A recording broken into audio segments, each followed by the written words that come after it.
Magandang araw po mga kaibigan. Ngayon po ay andito po tayo sa loob po ng St. Catherine Paul Parish. Opo. Ito po ay matatagpuan po dito sa 3rd District po ng Albay.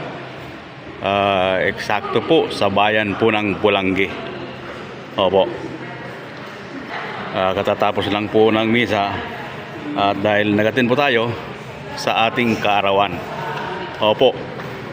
Ngayon po eksakto Martes na ako ipanganak. Opo. Sa taon po ng mga aso o Year of the Dog. Opo. Mga katangian po ng mga ipinanganak sa Year of the Dog ay loyal at tapat, matarungin, responsible at mapagkakatiwalaan, matapang, matulungin at humble. At mayroon pong sense of humor at magaling makisama. Sa kanya naman pong mga kahinaan, siya po ay anxious at worrier o madalas kabado kahit wala pong dahilan. At syempre po stubborn. Kapag nag-decide na. Mahirap na pong baguhin. Matalas ang dila at minsan nakakasakit na. At conservative at pessimistic, nag-aalala o madalas nag-aalala. Ang Year of the Dog po ay may 5 elements.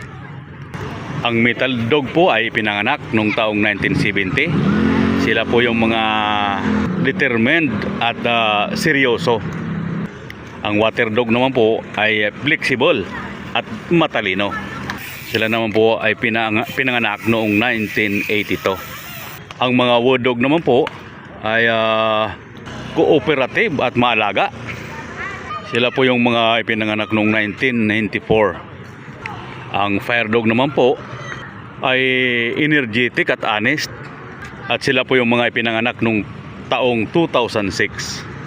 At ang mga Earth Dog naman po, sila po yung mga practical at responsible na ipinanganak noong 2018. Tayo po ay pinanganak sa taon po ng Metal Dog.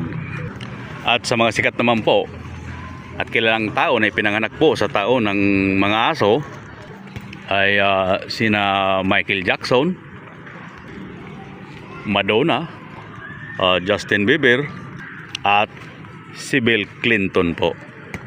At meron pong kwento noong unang panahon na si God Erlang ay meron pong alagang aso, kapartner niya po sa panghuhuli ng mga monster. At sa larangan naman po ng animal race, sa 12 hayop po na nagkarira ay pang-11 lang po yung aso. Opo. Kasi habang nagkakarira po, ang aso ay naligo muna sa ilog. Kaya't masasabi pong ang aso ay loyal, subalit marunong ding mag-enjoy sa buhay. Opo. At yung isa ko naman pong zodiac sign ay Taurus. Opo.